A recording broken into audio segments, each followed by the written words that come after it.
Welcome to our month now. We are, of course, in October, which is a little bit of a scary thing. I'm sure you would have seen the decorations going up already, which is soon we get those sorts of things out. So today we're talking about Content Marketing 101. So because I am a little bit egomaniacal, I will introduce myself first. My name's Gareth. I am the training consultant here at Isentia. So big welcome to everyone on the call. Good morning to those in Australia, and obviously if you're joining us from NZ, good afternoon. And if you are in WA, I mean, props, that's what it'd be about 8:30 over there, so I hope you've got a nice big coffee for yourself. A little bit of housekeeping, so we'll go for about the 30 to 40 minute mark today with some questions at the end. And we will record today's webinar, so if you do have to jump off at some stage, obviously we'd love you to join us till the end, but if you do have to jump off, we will be flicking through an email afterwards with the ability to download it so you can listen to it over and over and over again.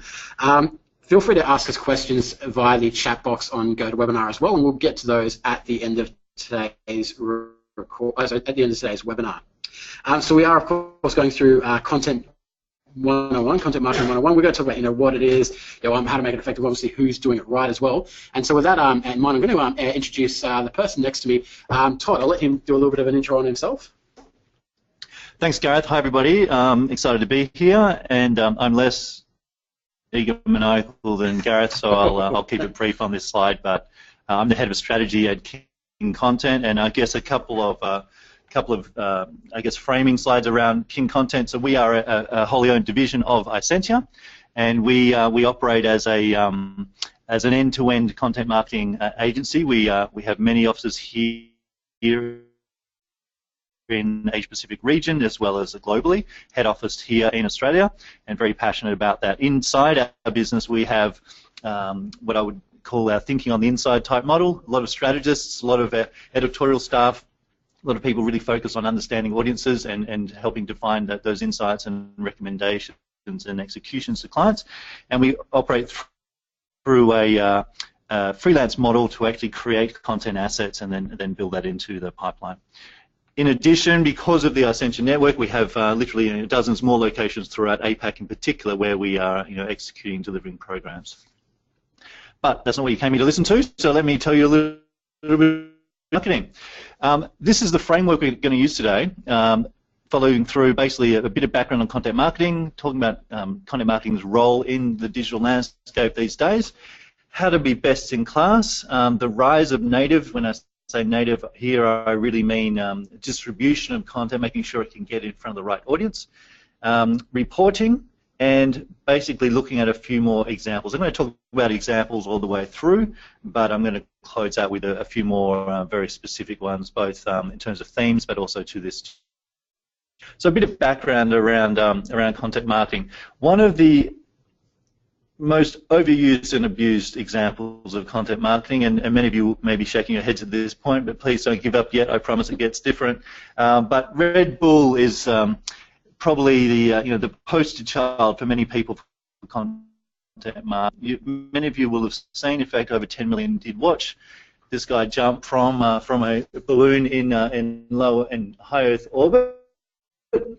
And that was a live streamed event, and that's what we would often call hero content, right? It's a type of asset storytelling that really has many layers, and that one story, which ultimately was a live event, had many external sponsors, had many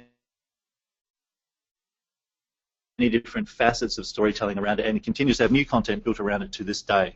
Google has transformed themselves into, over the past 15 years, is really migrating away. They've used this core basis of we are a carbonated beverage, and have literally become so efficient and so meaningful to their audiences through their marketing approaches that they have now become at the point now where it's arguable that they are generating more revenue from their basis as a media company than they are, in fact, as a beverage company. And that's an incredible transition. It's also a very challenging one for people like ourselves to get our heads around because it seems so far. But I assure you, and we've had many discussions. In fact, quite a few of our own staff have had senior level experience at Red Bull, and this was not a fully strategic direction from Red Bull. 15 years ago, they had no idea this was going to be their future. They didn't set out to become a media company. They just incrementally over time gained more and more understanding, more and more connection and engagement with their audiences, that it became a natural progression to keep chasing these opportunities. So, of course, this is a very challenging thing to get your head around in terms of thinking about your own business, but it's very indicative of the type of success that can lead to further success as you start going down this pathway and think about media in a very different way. So, what is content marketing? I absolutely hate definitions, but I'm going to have to read one out because everyone tells me, but how do you define this thing? So let me share a definition which is probably one of the better ones out there, because I think to me it captures some of the key elements of what a strategy or a content marketing approach should be. Content marketing is a strategic marketing approach, blah, blah, blah, focused on creating and distributing. There's a couple of bolded words here. Valuable, that is valuable to the audiences you're trying to speak to. Relevant also to the same audiences. And consistent content. The consistency is a really key part of this. It's not a campaign. It's not a temporal thing that's duck in, duck out. It's really demonstrating a commitment to your audience and that consistency communication, that you're always there, always have a role and to play with that audience in whatever stage of their journey they're going through. Why are you doing this? You're doing this to attract and retain a clearly defined audience. One of the starting points and one of the most often overlooked components for many organizations when they're looking at marketing and comms is this real detailed understanding of who their audiences are. It's one of the most challenging pieces for a lot of organizations as well, because there are many ways of defining an audience. You often have marketing and sales personas, for example, which may be quite well defined, but they don't necessarily take into consideration the way those audiences behave in a media landscape, and that to us is a really key distinction. Understanding a content persona and how people actually act within the media landscape to therefore understand what's important to them and what it's going to take to engage with them in their channels, rather than defaulting into thinking I'm going to build some content and it will just naturally resonate with people and they will love it. And ultimately, to drive profitable customer action. This is not a charity. You all have your own business models. You all have your own objectives in terms of what you're hoping to achieve with these audiences. And definitely, we're looking here to drive profitable customer action in very much everyone's case. And further to that point, I mean, you'll see that further to the point about red,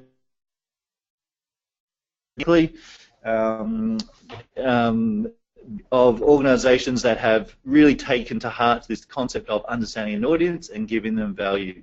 The Guinness Book of World Records is another commonly quoted example of content marketing at its best. It's a beer company that basically wanted to create a fun little leaflet that people could play trivia with in bars while they're drinking their product. Very early branding, but really understand their audience and what value, what role that Guinness as a brand could play with them. Of course, that's now become a spun-off product in a totally different meaning. Another framework that's really key to understanding the role of content, and especially as you start to approach content strategy, is this concept of not just understanding your audience, but understanding that there's a journey that people are often going through in terms of their pain points, in terms of their desires, and ultimately that creating that overlap between what the audience themselves are interested in and what you yourself as an organization are trying to communicate with them. And this journey, and typically, you know, in marketing and comms, we tend to talk about these things as funnels, but there's often a number of stages that yourself as an organization would think of that people are going through as they become engaged with your brand. And that's typically things like moving through a channel of awareness of their problem, awareness of your own brand, discovering a solution. Okay, I had a problem. How could I possibly fix that problem?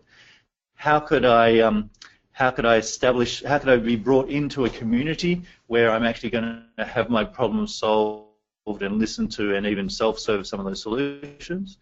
And conversion. Very different types of content assets and very different types of storytelling.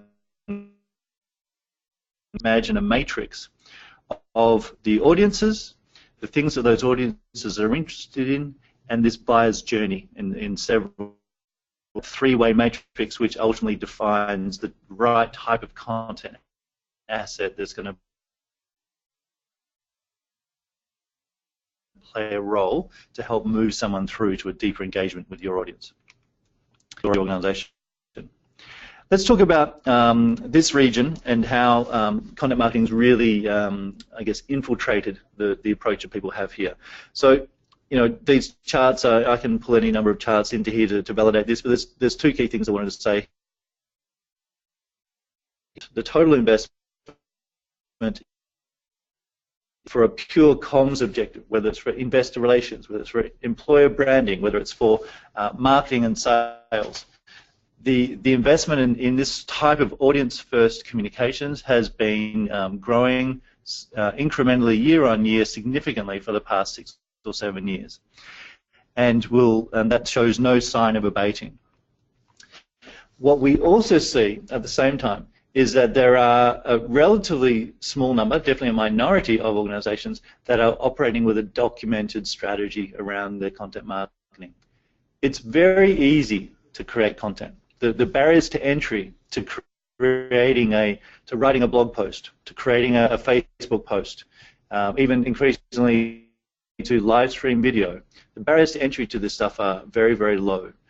But it needs to be framed, the effectiveness of that as a strategy, as actually helping to solve a business challenge or create a business opportunity for your organizations, is really being able to nail the understanding of why are we doing this, how will we know when it's been successful, who are our audiences, how are they acting, what are we communicating with them about, and really framing that in as an overarching strategy rather than just jumping straight into content production to begin with. So why is content marketing in such vogue today? Well, a couple of reasons. Marketers definitely got lazy. I think in the last 10, 15 years, there's been a lot of default thinking around, okay, this is digital, and this is how digital works. We've also seen at the same time, through that same period, through the increase of activity that we've all gone through in digital, is that we as individuals are actually acting quite strangely and quite differently to how we were 15 years ago. Things like banner ads, that as marketers has been a default type of digital advertising for that whole period since the early days of the internet. Fantastic idea, except that no one clicks on these things. Therefore, increasingly few people want to pay for these things. Therefore, publishers no longer have the same revenue models they used to have, which is creating a great deal of change. It's also much easier to create a creative for something like a banner ad than it is to actually invest the time in real deep insight and understanding that's actually going to create a content asset that plays in the middle or between these ads. Consumer behavior means that people are acting and viewing content in a much more suspicious way. So who are more like us, we trust our social connections. Word of mouth is much more important than it ever was, both in B2B and B2C marketing. We're seeing more and more complexity in the number of influencers in decision-making roles. And just if you look at the B2B marketplace, it's now more than 5 is typically the number that people indicate are involved in a B2B buying decision. And buyers are less likely to actually engage with an organization early, as research themselves is their self-service. So whereas, again, if you think about a B2B marketplace, whereas 10 years ago, if I was a buyer, I might go to a trade show, I might walk around and talk to people, I might get the vendors in once a year to talk to me about, well, what's going on in the marketplace, because the knowledge sat with those vendors, the power sat with those vendors. Now I can get the solution to those problems myself at my desk within 20, 30 minutes, and I can think of myself as an expert in pretty much any topic within a couple of days. So my desire to actually speak with someone who has a vested interest in selling something to me has plummeted, and the role of marketing and comms to fill that gap, to actually help educate and move people through that early stage and increasingly later stages of buying decisions, has totally changed. So that content need has arisen as a result of this liberation of the power, the democratization of the internet, where I can go and self-serve solutions to my problems. How to be best in class. Well, let's think about just 3 of the words from that definition that we shared earlier: valuable, relevant, and consistent. And these 3 things are, I'd say, really at the core of how can you really finesse, how can you really work on delivering great content. The sheer volume of content that's produced these days continues to increase at anywhere between 20 and 50%, depending on how you measure it. What happened 5 years ago when you were successful with content? Well, you would just create more of it. While there's more and more people creating content, okay, well, that's times 10 the volume we're producing to make sure we're getting a bigger incremental share of that. So this race to volume has been a big wave of the last 5 years. I think the last 2 years in particular, there's been a return, a rebalancing of that, because the sheer volume game has become unwinnable. There's been a much healthier focus, I think, on quality and not being so caught up so much in the frequency of content creation, but more about the consistency, that everything you create has an intention, is speaking very specifically to an audience, and that you have understood before you even start creating that content, not just the themes and what that content should be about, but also the formats.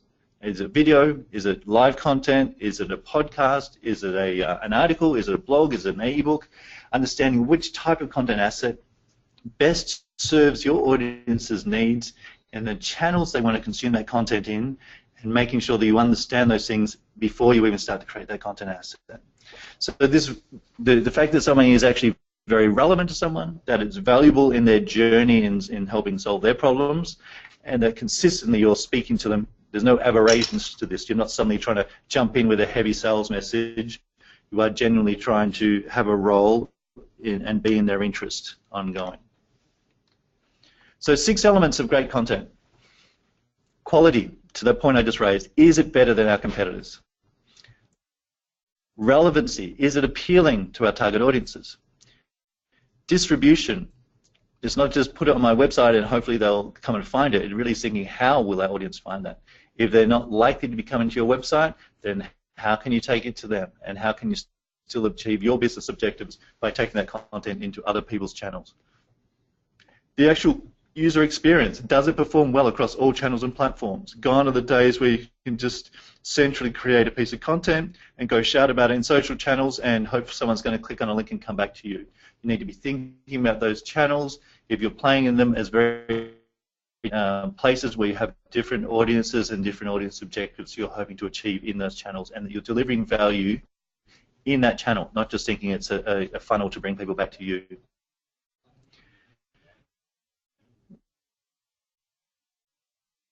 Goals, at the very top, you really have to understand what content is better content. Better content is better content. How will you know that this activity you're undertaking is driving you to an actual business outcome that's successful? And consistency, how have you got a framework in place, a content calendar, an understanding of audiences, so you're actually publishing content with consistency and that the audience knows what to expect of you. The steps that we often talk about in terms of content marketing are these: strategy. So what should actually what should be created, what audiences are being targeted, and what is the goal for the campaign. Once you move into the creation process, it's literally that efficiency question around how do you create content, what are the formats, how is it going to look like. Amplification, that's that piece about taking content and getting it out into the right audiences. Reporting, was the campaign successful based on the strategy, and having that framework in place is absolutely key before you start. And repeating, what did you learn? Have a process in place to be able to actually not just look at the web trends and the data and all the nice positive statistics about things moving up and to the right. What did you actually learn from this? What has worked? How are different audiences reacting to different content? How was the hypothesis, that's a very, very interesting word I just tried to create there. How had the hypothesis that you formed during the strategy process been proven out or not? Strategy absolutely should not be a set and forget type thing. It needs to be a living approach that helps you to frame things in. On that one, Todd, I guess a question would be like, how regular would you sort of revisit this? Like you mentioned, if you're putting it out there, and would you have benchmarks at certain times to go, we're not hitting our mark, we're not getting the traffic, the engagement, whatever it is that you've set? How often would we be looking back at this? We typically have we both track outcomes in real time, yep, as well as have a formal quarterly review based on the strategic objectives we had with the client, and that's certainly that seems to be a comfortable model. Great. So, at its core, this content strategy piece is really trying to answer these questions, and let me talk about this in a more complex way in the next slide. But if you take the right-hand side around these purple elements, that's really coming from the organisation. What is the organisation's vision? What is the brand trying to achieve? What are the business and communications and marketing goals? And how is that going to be measured?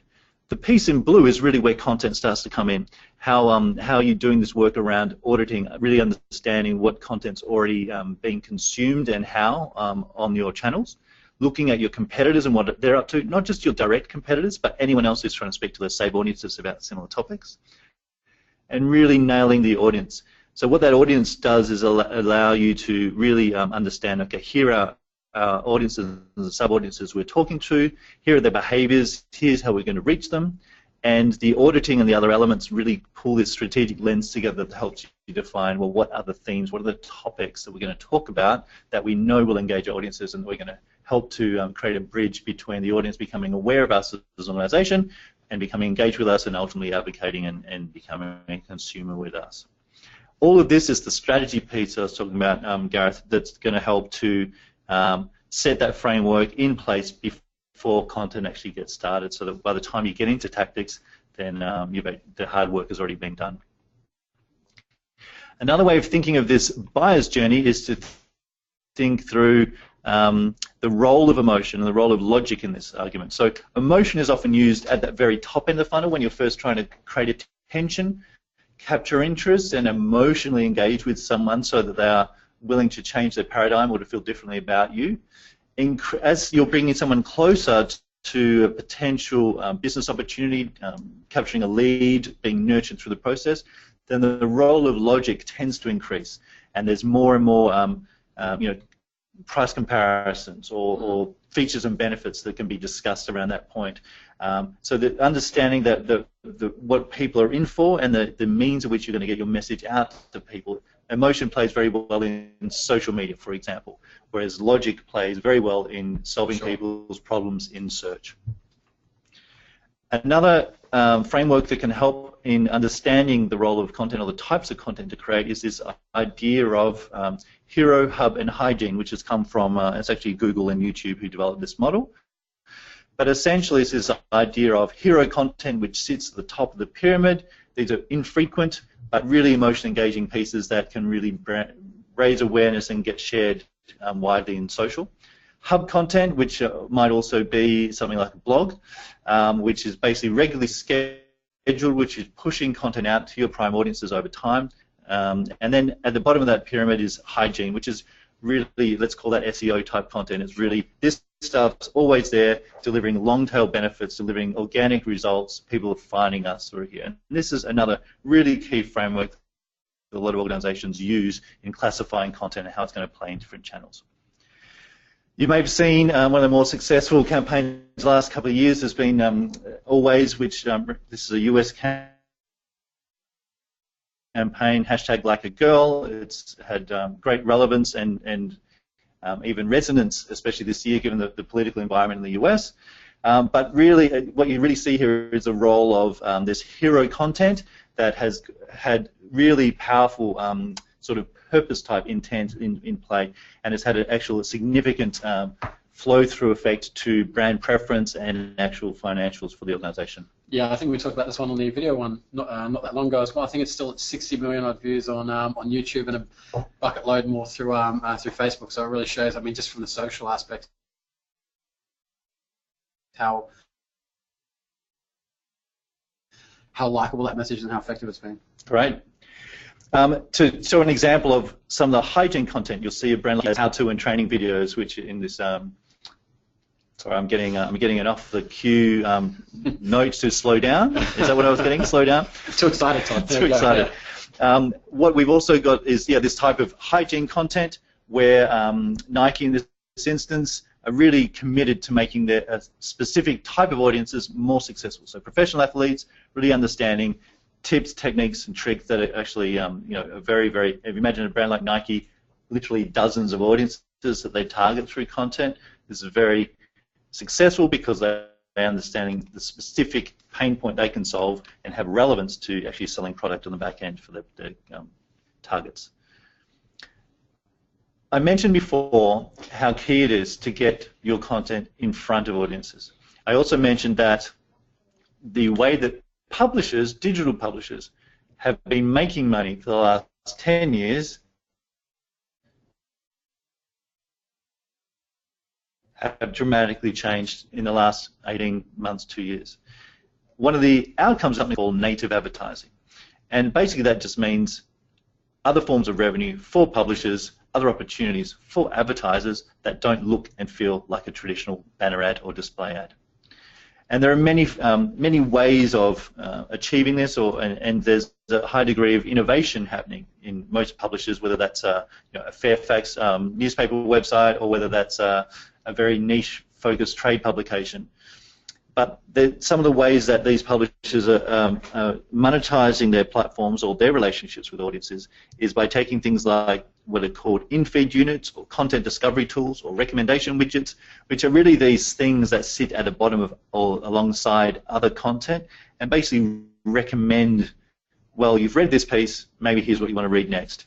And typically on a publishing site, you might get 6 recommendations on a page of content, and 3 of those pages may be to existing pages within that same publisher, and 3 of those may be ads that are sponsored advertising that brands such as yourselves, that agencies such as King Content will then work with organizations to actually optimize content onto relevant pages so that people can discover your content through that channel. A very efficient, very widely used mechanism. And for those comms professionals here, this is also widely used to bring people to your media coverage in other publications that you deem is of interest and you would like to republicize that fact. If you want to get more eyeballs to positive media coverage, these sort of discovery tools and recommendation widgets are a very effective way of doing that. There's also any number of other ways that range from automated through to very bespoke ways of creating native ads, which is basically the equivalent of creating great content that's as good as or better than the rest of the content that's on the site you're pushing this content to, working with that publisher to create great stories that they know will resonate with their audiences and that you can create at scale to achieve your objectives and actually co-opt some of the relevance and loyalty from that same audience. Native advertising, certainly much more, and again, I can show you any number of little charts that show lots of pretty things, but the big takeaway here is that definitely native ads are much more effective than advertising in terms of that emotional engagement, especially in an era when ad blockers are gaining, I think, 100 million plus people a month that are installing ad blockers globally. So the role of traditional ads in this space is drying up, so you really have to compete at a content and storytelling level if you want to use those places as a place to tell your story as well. Reporting. A key thing to realize about content is that its ROI isn't just immediate. So while definitely fast track content marketing's outcome by combining it with paid media through some of the native channels and means that I just outlined, the real benefit to content marketing is in the medium to long term. Again, you can fast track that, you can definitely make it a shorter term play, especially with lead generation and people joining communities. However, the huge boost from an SEO perspective and this organic reach and this display to your target audiences of consistency by making it clear that you're not just dipping in for a short campaign to try to sell more product before Christmas, but you're actually demonstrating a long-term commitment. Gains both traction over time with your audiences, but also recognition from search engines that you are both publishing for a specific audience and with consistency, and that your visibility to search engines goes through the roof significantly if you really get this right over time. So the cost efficiency in the immediate term to paid search is one story, but over time the efficiency is significantly changed, as you can see through this very pretty chart. So with content marketing goals, and we work with a lot of organisations and you know, government departments and different types of entities, non-profits. I think there's three buckets as to why people tend to go into this sort of play. One, it's really around visibility, trying to build brand, trying to improve reach, trying to get old stories to new audiences or new stories to old audiences. Building community, making tighter relationships with the existing clients or with the existing subscribers, really making tight and speaking to people in a meaningful way, trying to move people from a once-off purchase to a much deeper ongoing engagement, improving the average spend per customer, improving the likelihood to refer you, improving your NPS scores, all that sort of good thing, and action, which are typically around hard business goals. I need to generate 200 leads a month to deliver to my sales department. I want to, you know, my CEO has told the market that we are going to be a leader in the field of X by the end of the year. Therefore, I have a soft business goal about I want to be the second most visited website in my category. Therefore, what role can content help to play in this?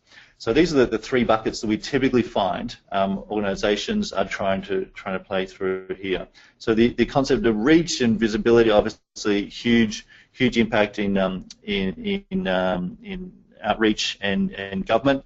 Community, often the same, but also plays heavily in corporate. Action, you know, seems to suit most, but obviously very clearly aligned around business-oriented organisations and B2B in particular. So let me just close out this session by talking a little bit to some examples. First example, I'll skim through a little bit here, but Lego, again, a much abused case study in content marketing, but let me just give you the highlights here because it's one you can definitely read about deeply later if you're interested. But Lego really were struggling 20 years ago. They nearly went bust. I think they actually did technically go into bankruptcy at one point. Very much skirt around the edges of success as people started to move towards digital things. Lego was being placed or pigeonholed as something that little kids did, that mum and dad trot on and winced about every now and then on the living room floor, but ultimately was pigeonholed as something that was babyish, and that then you moved on to your computer games and your Nintendos and your Segas and your Ataris and whatever was happening at that time. Now, they've totally reinvented themselves, of course. So how do they do this? Well, they basically embraced both their brand but also a very tight understanding of audience. And absolutely today, much like Red Bull, are a totally different type of organization. Again, their future lies as being a media company that have positioned themselves as that or evolved to that position because they have such an incredible understanding of their audiences and an understanding of how to engage and move those audiences to action. So a key to this was them really defining back in the it isn't just for kids, it's all about imagination, catch cry, and has been so for the last 20 years now. So a lot of the tactics that you see Lego, they actually have script writers working on creating the backstory to each character and each set. If you have a fire station, how old is that fire station? When was it built? What community is it serving? Who are the individual characters that work in this fire station? What are the relationships with each other? So really, even though much of this story doesn't actually get outside of Lego, the company itself, for them, for the people that come next, for the designers, for the people who are producing the boxes, for the people who are producing how to put these things together, everything starts from that ideation of what is the story here. Often they'll then take those and then monetize that through creating movies, little mini movies around each character set. Obviously, the Lego movie itself was a huge move, and you'll see, I think they currently have 3 new movies in production, and they have absolutely nailed this whole model of how do we become an always-on communication brand, which is speaking directly to consumers. And the first Lego movie, I think, was the first paid branded piece of content that was nominated for a BAFTA, for example, or actually won a BAFTA and was nominated for an Oscar. So I think you see extraordinary things here around this concept of branded content and content marketing. The Red Bull example to me, where it's hard to conceptualize yourself and what that sort of example means to you. MyNewsdesk, this is actually a client of ours, and it's recently launched. I brought this out because I know there's lots of comms people on the call. But just to show you a simple way, so MyNewsdesk has always been committed to a blog and learning and helping people understand both how to optimize their product, but also their approach and the general way in which the role of media is changing. But we've recently worked with them to develop an academy, so a formal training course, which is like a layer up from their existing ongoing blog, where we've actually packaged the learning modules together in a standard framework. There's a really clever set of interactions and exercises and things where people can actually get accreditation, and they're pitching this to their clients both as a freemium offer to their existing clients, but as a paid product to other external audiences, trying to monetize some of this. And we're seeing a lot of this academy type movement now within organizations that have a vested interest in the education and being seen as the leaders of a new way of thinking in their industry and their space. A couple of Australian examples here. So Bupa, we worked closely with Bupa on their broader global strategy and also the execution of a platform called the Blue Room here in Australia, which is really a huge change for Bupa, and one that a lot of organisations are going through, where they're really totally rethinking the way their marketing organisations are structured and the way that they're trying to move away from talking about the organisation itself to really an audience-first type way of communicating. So in this case, 18 different business units moved away from communicating about themselves as the first starting point and really aggregated around what are the common challenges that the different communities we serve are going through when they may be likely to buy a product or service from us, and developing storylines around what happens when you're expecting a baby? What happens if your parent has a fall and you have to think about nursing homes? What happens if someone is diagnosed with a terminal illness? And all of the huge volume of emotion and questions and challenges and need for education that people have as they're going through those challenges, and ultimately the 3 or 4 business offerings that Bupa may have that could help to solve that challenge. So a very clearly defined customer journey for each of these audiences, but again, starting from the audience, not from the product. Very big change, and this is, I think, speaks volumes about the type of approach that content marketing can change within an organisation. And the last example, and I know I'm over time, and I apologise for this, but last example I thought was, because I wanted to share more of a B2C example after the last one, but this is a totally different type of implementation again. Hands, a small goods brand. Really trying to promote and position a different type of small good product, which in this case uses olive oil as the taste maker within the product. Moving away, so with Hands, we really looked at moving away from the way they were communicating about this as a wellness product, which wasn't really resonating in the marketplace, to really positioning it as the centre of an everyday healthier decisions type deal. Influencers, external influencers, in this case Beck and Leighton Hewitt, who were the faces of this brand, really embracing how can we make everyday decisions that can make us healthier and more conscious. And we did this through a huge range of content. Again, that hero content, which is a comedy series starring these people, but also moving through to much more concrete content around parenting tips, around recipe ideas, and really making this content come to life in different formats, in different channels, both socially and within their own portals themselves. On that note, I've been through a lot, but I'll just quickly recap some of these key things. Remember Red Bull: produce content that inspires, educates, and of course, depending on your brand and where you sit, sometimes entertains. Keep the audience at the heart of your decision making.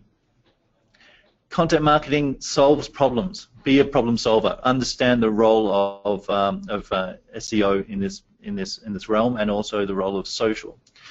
And finally, reporting success is only as good as understanding success. On that note, I will flick back to Gareth and see if we have any questions. Fantastic. Well, I mean, I think you've done a really good job of keeping me quiet for half an hour. I think that's the longest I've actually been silent for. I think one thing I had as well off the back of it was, personally, with my experience in social, we've seen such an impact from mobile and last, particularly 3 and 4 years. How's that really impacted the content side of things? I think it's changed, all of our lives, right? So everything, certainly, it's had a very big impact on the simple things like the length of videos, for example. Yep. Whereas even 3 years ago, a business-to-business marketing organization may have produced a very meaningful Q&A with their CEO, which was a talking head video that may have gone for 3 or 4 minutes, and have a reasonable expectation that someone might actually tolerate watching that.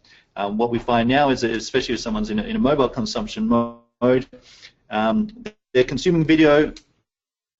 That video is increasingly auto-playing, so it's literally coming into their vision on a very small screen. As they scroll down, it's starting to play. If they choose to watch that video, over 80% of them are watching that video without any audio at all. And don't make it more than 45 seconds unless it's really, really incredibly valuable to them. So it's had a huge impact on our tolerance and our attention span, but also the relevance and the formats with which we need to produce content to stay relevant. Fantastic. All right, we've got a couple of questions coming through, guys. Feel free to throw them out as we've got them.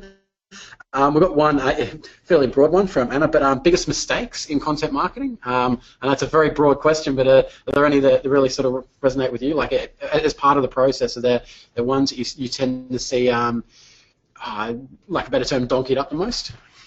I think absolutely the biggest mistake people make is not understanding why they're doing this. Yep.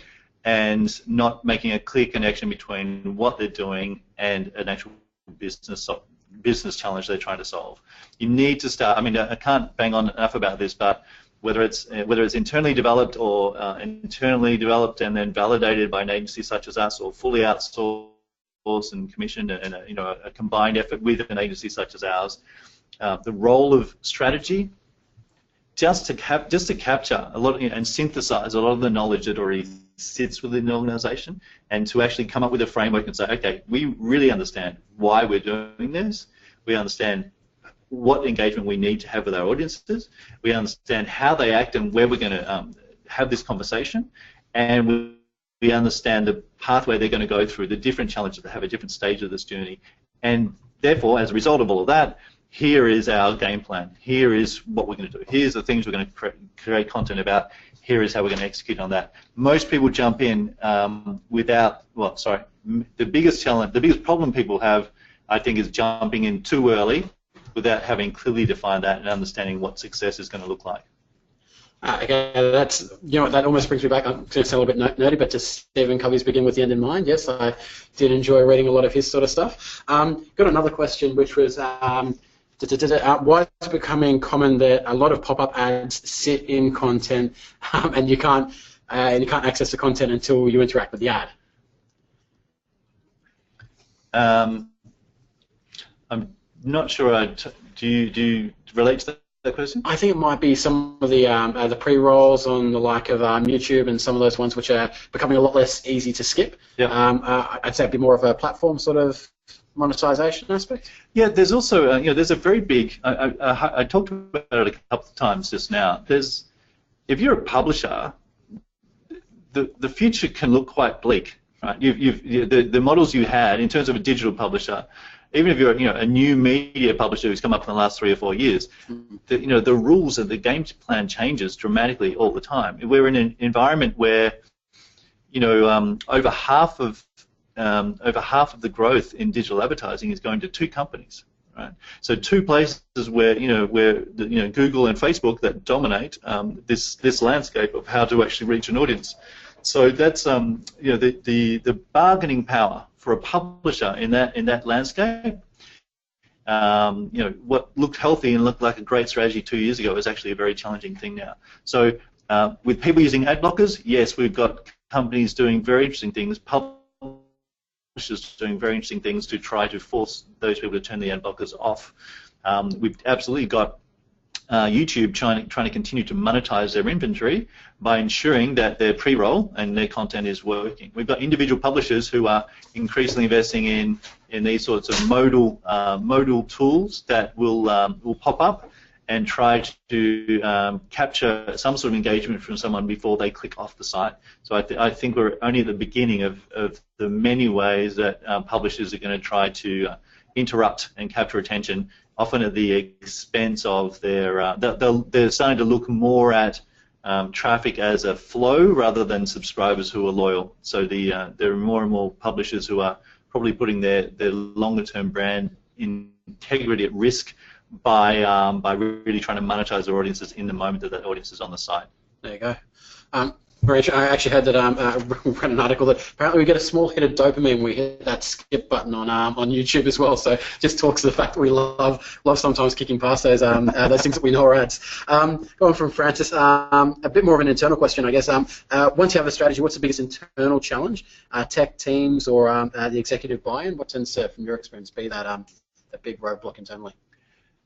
Yeah, look, great question. Very, very real, very, very true, and I'm sure a lot of the listeners can relate to that question as well. This is, at its heart, what we've just gone through is a change, right? It's typically a change from the way a comms or a marketing team are currently functioning, whether or not that's a journey that you're already partly through or still to come. So this absolutely should be viewed as a change management process in its final state. Now that is a hard thing. There's a lot of change. I don't know the word where people get really tired of change, but there's people are over it. Frankly, if you come in with here's another great new change agenda, then typically people are a bit burnt out and cynical about such things. So most organisations embrace. Start off with content marketing really by looking at something as a pilot, and that's definitely probably the easiest way to get over the political hurdles and to get people feeling less threatened perhaps than a wholesale a major change management process.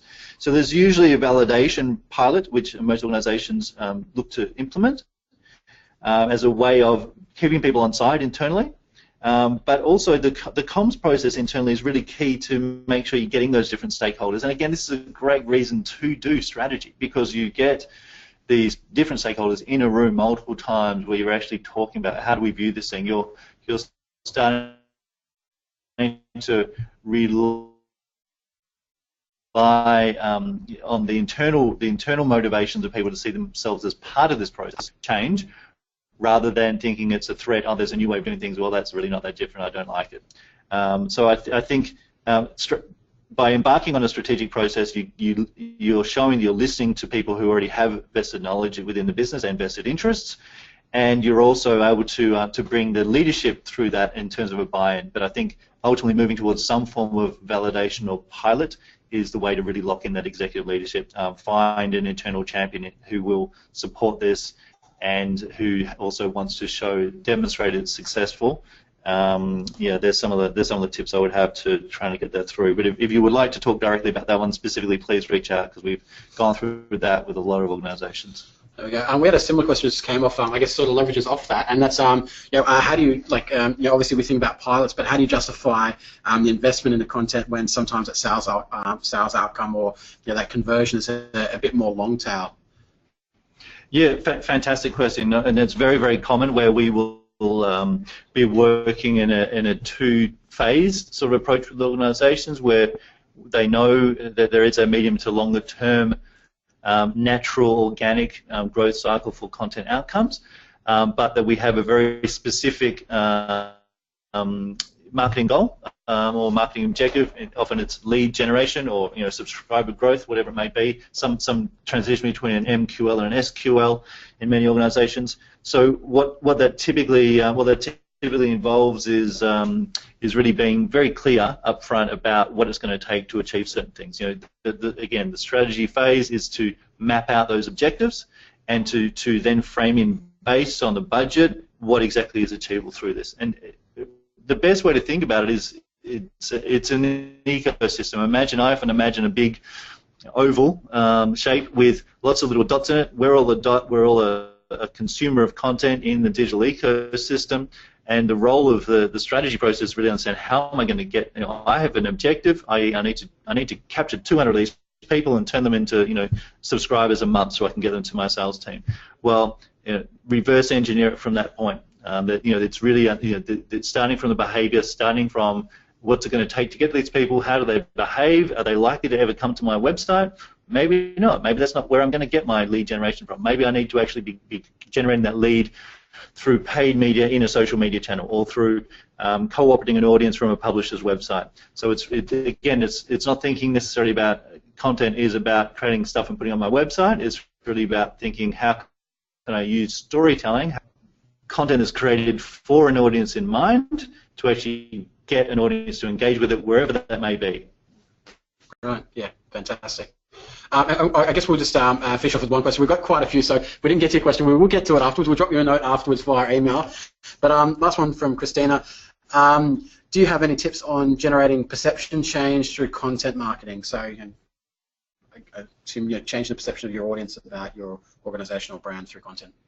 Yeah, I mean it's a lot, and we work a lot in the public sector in particular, and certainly to support lobbying efforts around this. I think there's, I mentioned one before, which I think is underutilised in the Australian and New Zealand marketplaces, from what I can see. But I think content discovery tools are a great way of taking existing organic media coverage and really getting more eyeballs onto that. Let's take if you're based in. In Adelaide, you have a great piece of coverage in the advertiser and traditional media. Then you can take that digital page and you can actually put promotion of that piece of content onto other websites and drive people to that original piece of content. If that sort of if that was a piece of content that supported the perception change you're trying to achieve. I think the key thing to realise here is that, again, think of that oval that I mentioned, and all those. We're all little dots in that landscape. Any organisation looking at those dots has some sort of objective they want to achieve with those dots. Sorry, keep calling us dots now. Not a number, but a dot. The fact is, whether your objective is I want to sell them something, or I want to make them feel differently about something. Whether or not there's not that audience is someone who already knows about you, or someone who's never heard about you, or it's only going to influence someone else whose perception you want to change.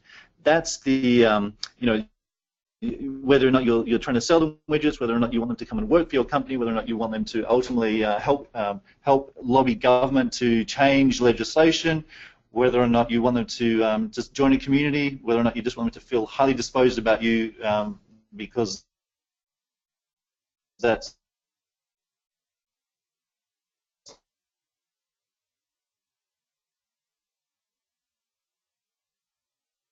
will look good for your brand perception ratings. That's differences the value to my objective, and how do they behave in this environment. Everything starts after that point. Not sure how generally I answered that, but please, again, reach out directly if you want to go into more detail, because this is absolutely the right way to be thinking about comms and media in this environment and storytelling in a direct channel. Fantastic. Brilliant. Well, Todd, thanks so much for joining us on this webinar. For those, we are actually doing don't know if I'll say a follow-up webinar, but one on content marketing. We're going to be looking at the relationship between content marketing, SEO, and social media, and that will be in November, and I'm going to say the 25th, which I believe is a Friday, but we will shoot out an invite to you all off the back of this as well. But thank you for all your questions. If we didn't get time to it, we will shoot you through an email. But hope you enjoyed the Content Marketing 101, and again, Todd, thanks so much for joining us. Great pleasure. Thank